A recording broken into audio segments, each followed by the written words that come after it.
تو یہ چند عام جو ہے وہ اس کی علامات ہے. اردو میں اس کو دھدر کہا جاتا ہے. اکثر سائیکل کے اوپر لوگ کچھ پاؤڈر یا کریم بیچتے ہیں تو وہ دھدر، چنبل یہ نعرے لگاتے ہیں. تو یہ دھدر جو ہے یہ بیسیکلی سکن انفیکشن آف فنگس ہے، یعنی فنگس کی وجہ سے یہ انفیکشن جو ہے ہو جاتی ہے. علامات بیان کرنے کے بعد اب ہم اس پر بات کرتے ہیں کہ ڈاکٹرز لوگ اس کو کیسے پہچانتے ہیں، اس کی ڈائگنوسس کیسے کرتے ہیں. تو جو ماہر اسکن اسپیشلسٹ ہوتے ہیں وہ صرف دیکھ کر ہی بتا سکتے ہیں کہ یہ فنگل انفیکشن ہے، لیکن بعض اوقات ضروری ہوتا ہے کہ ہم لیبارٹری کا سہارا لیں. تو جس ایریا پر انفیکشن ہے اس ایریا میں سے اسکیلز جو ہوتے ہیں، ابھی جو میں نے بات کی ہے، وہ اسکیل لے کر اس کو مائکروسکوپ کے نیچے دیکھا جاتا ہے تو اس میں فنگس جو ہے وہ نظر آ جاتے ہیں.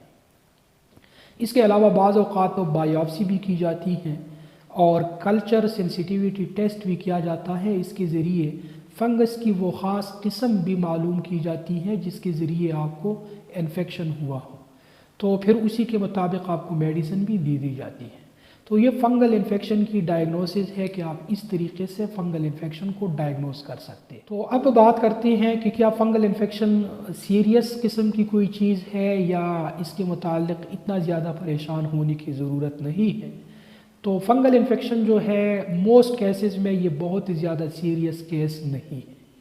جو نارمل ہیلدی پرسنز ہوتے ہیں، یعنی جن کو کوئی اور طویل المیعاد بیماری نہ ہو، تو ان میں یہ جو سکن تک ہی محدود رہتی ہے یہ انفیکشن، اور سسٹمک طور پر یہ جسم میں پھیل نہیں جاتی. لیکن جن لوگوں کو کوئی طویل المیعاد بیماری ہے، مثال کے طور پر ایڈز کی بیماری اگر کسی کو ہے، یا جو لوگ لمبے عرصے تک اسٹیرائڈ میڈیسن استعمال کرتے ہیں جس کی وجہ سے جو ہمارا امیون سسٹم ہے وہ کمزور ہو جاتا ہے، یا ایسے لوگ جن کو کوئی اور بیماری ہے طویل مدت سے، تو ان لوگوں میں یہ جو انفیکشن ہے، فنگل انفیکشن ہے، یہ سیریس بھی ہو سکتی ہے. لہٰذا ان لوگوں کے لیے علاج، معالجے اور ڈاکٹر کے پاس جانا بہت زیادہ ضروری ہوتا ہے، یعنی ان کے سسٹم میں یہ بیماری جو ہے وہ پھیل سکتی ہے. باقی جو ہیلدی اور نارمل پرسن ہیں وہ عموماً کچھ آئنمنٹ یا کریم کے استعمال کے بعد وہ ٹھیک ہو جاتی ہیں. اس پر ہم آگے جا کر ابھی بات کر رہے ہیں. اس تصویر کو دیکھ لیں اور پہچاننے کی کوشش کریں. آپ نے اپنے جسم کے اوپر بھی اس قسم کا ایک زخم دیکھا ہوگا، اور اگر آپ کو کبھی یہ نہیں ہوا ہے تو میں بھی کہ آپ نے اپنے گھر میں، اپنے دوستوں میں یا کسی اور کے سکن کے اوپر اس قسم کا کوئی زخم دیکھ لیا ہو. اسی کو رنگ ورم کہا جاتا ہے. رنگ ورم بیسیکلی اس کا نام جو ہے رنگ اور ورم. رنگ سرکل کو کہا جاتا ہے اور ورم کیڑے کو کہا جاتا ہے. تو یہ ورم کی وجہ سے کوئی بیماری نہیں ہے بلکہ یہ فنگس کی وجہ سے ہی ایک بیماری ہو جاتی ہے. اس کی علامات یہ ہے کہ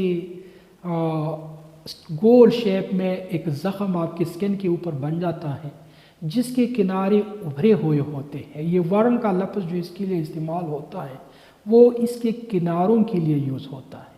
جس طرح کے وام جو ہوتے ہیں جو مٹی میں آپ دیکھتے ہیں عموماً یہ بہار کے موسم میں، تو ان وام یا ان کیڑوں کی طرح ان کے کنارے گول ہوتے ہیں اور ابھرے ہوئے ہوتے ہیں. تو اسی وجہ سے اس کو رنگ ورم کہا جاتا ہے.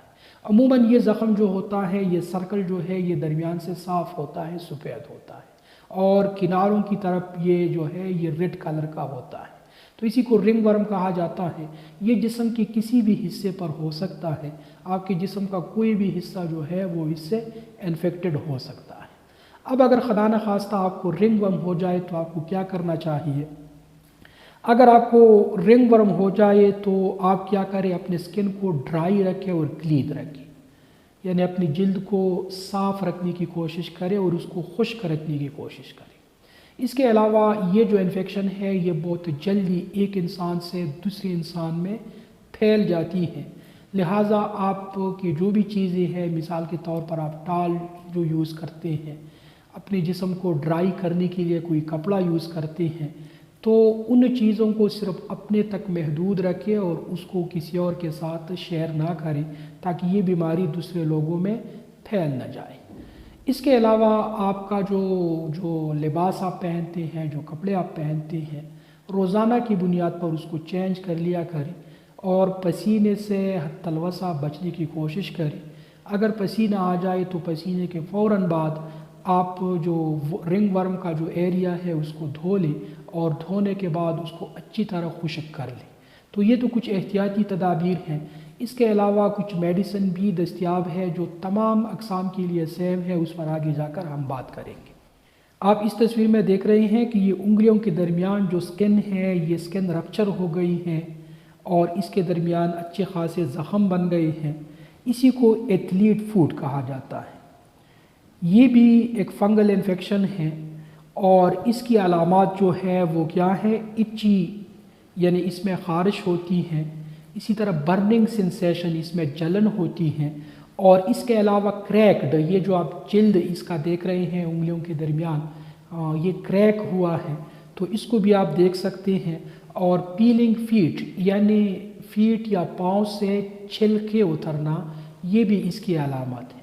تو اس کو ایتھلیٹ فوٹ کہا جاتا ہے اس انفیکشن کو، اور یہ اس کی اسپیشل علامات ہے۔ یہ تصویر میں آپ نے دیکھ لیا ہے، اس تصویر میں آپ دیکھ لیں اور آپ اس کو پہچان سکتے ہیں۔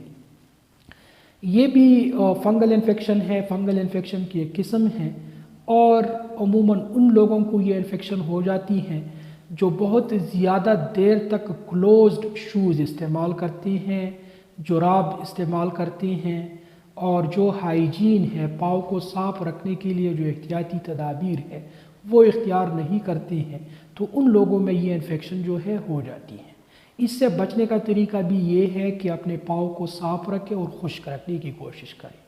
اس کے علاوہ آپ جو شوز استعمال کرتے ہیں وہ شوز اگر کھلے جوتے اگر آپ استعمال کریں تو اس کا خطرہ جو ہے وہ کم ہو جاتا ہے۔ اسی طرح دن کے کسی وقت میں خواہ آپ اپنے پاؤں کو اوپن ایئر میں چھوڑ دیا کریں، تازہ ہوا میں اپنے پاؤں جو ہے وہ کھلے ہوئے چھوڑ دیں تاکہ اس پر تازہ ہوا جو ہے وہ پڑ جائے۔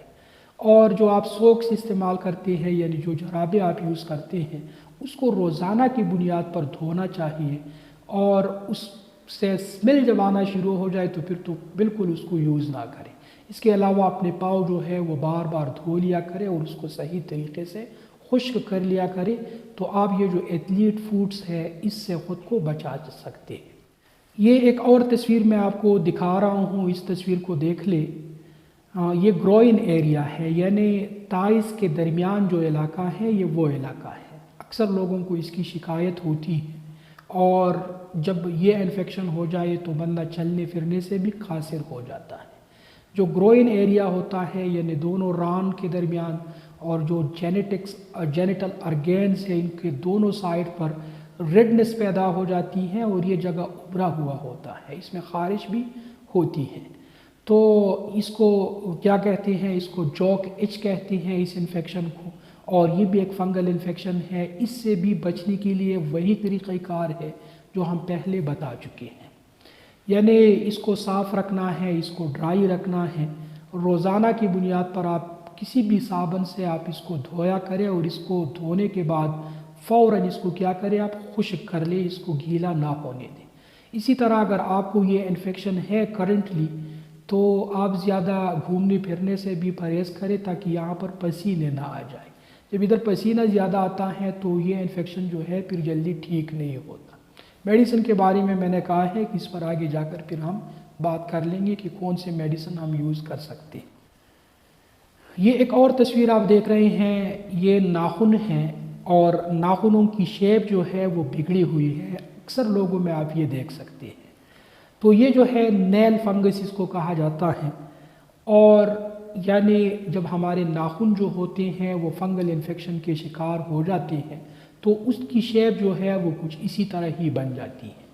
تو نیل کو بچانے کے لیے بھی خاص کر جو ہمارے پاؤں کے جو نیلز ہوتے ہیں، جو ناخن ہوتے ہیں، ان کو بچانے کے لیے یہی ایک طریقہ ہے کہ آپ اس کو خشک رکھیں اور اس کو صاف رکھیں۔ صاف رکھنا اور خشک رکھنا یہ تقریباً ہر قسم میں یہ ضروری ہے، یہ آپ نے ضروری اس احتیاطی تدبیر کو استعمال کرنا ہے، اس کو بروئے کار لے کر آنا۔ اس کے لیے 3 قسم کی میڈیسن یوز ہوتی ہیں، کریم، جیل اور سپرے یوز ہوتے ہیں ٹاپیکل استعمال کے لیے، یعنی جس کو آپ اپنے سکن کے اوپر لگاتے ہیں، سپرے کرتے ہیں یا کریم لگاتے ہیں یا جیل لگاتے ہیں یا آئنٹمنٹ لگاتے ہیں اپنے سکن کے اوپر، ایک قسم تو یہ ہے۔ اس کی دوسری قسم جو ہے وہ اورل میڈیسن کی صورت میں ہوتی ہے، کیپسول ہے یا ٹیبلٹ ہے یا بچوں کے لیے سیرپ ہوتے ہیں، وہ اورلی یوز کرنے ہوتے ہیں، ان کو استعمال کرنا ہوتا ہے۔ اور تیسری جو قسم ہے وہ انجیکشن ہے، انجیکشن کے تھرو بعض اوقات بھی کچھ میڈیسن جو ہے وہ دے دی جاتی ہیں۔ اچھا، کچھ لوگ یہ غلطی کرتے ہیں کہ بازار میں سے بیٹنوویٹ یا اس طرح کی کوئی اور اسٹیرائڈ کی کریم لے لیتے ہیں، اس سے اگرچہ وہ خارش وغیرہ تو ٹھیک ہو جاتی ہے، بندے کو ایسا لگتا ہے کہ وہ زخم بھی ٹھیک ہو گئی ہے ایک دفعہ استعمال کرنے سے، لیکن یاد رکھیں اس سے آپ کے جو فنگل انفیکشن ہے وہ زیادہ خراب ہو سکتے ہیں، لہٰذا اپنے طور پر کوئی میڈیسن یوز نہ کریں، بلکہ اگر آپ کو شک ہو کہ مجھے فنگل انفیکشن ہے تو آپ سیدھا ڈاکٹر کے پاس جائیں۔ اس سے بچنے کے لیے ایک بار پھر میں آپ کو بتا دیتا ہوں کہ احتیاطی تدابیر صفائی اور جسم کو خشک رکھنا ہے، اپنے جسم کو خشک رکھیں، صاف رکھیں، اور دوسروں کے جو استعمال کی چیزیں ہیں، مثال کے طور پر کنگھی کسی اور کی آپ استعمال نہ کریں، اسی طرح ٹاول جو ہے وہ کسی اور کا آپ یوز نہ کریں، اسی طرح کسی اور کے بستر میں سونے سے پرہیز کریں اگر بہت زیادہ ضرورت نہ ہو تو کسی اور کے شوز پہننے یا اس کے جراب پہننے سے آپ پرہیز کریں۔ تو یہ اس کے لیے مختلف احتیاطی تدابیر ہیں، جب ان پر آپ عمل کریں گے تو انشاءاللہ آپ کو یہ انفیکشن جو ہے وہ ہوگی ہی نہ، اور اگر خدا نخواستہ آپ کو یہ انفیکشن ہو جائے تو آپ نے دوسروں کو بھی بچا دینا ہے، آپ نے یہ احتیاطی تدابیر پھر بھی اختیار کر دینی ہے، اور اگر انفیکشن بہت زیادہ بڑھ جائے تو آپ ڈاکٹر کے پاس پھر جائیں تاکہ آپ کو مناسب علاج جو ہے وہ مل سکے۔ میں اجازت چاہتا ہوں اس امید کے ساتھ کہ آپ جہاں بھی رہے خوش رہے اور محفوظ رہے۔ اللہ نگہبان۔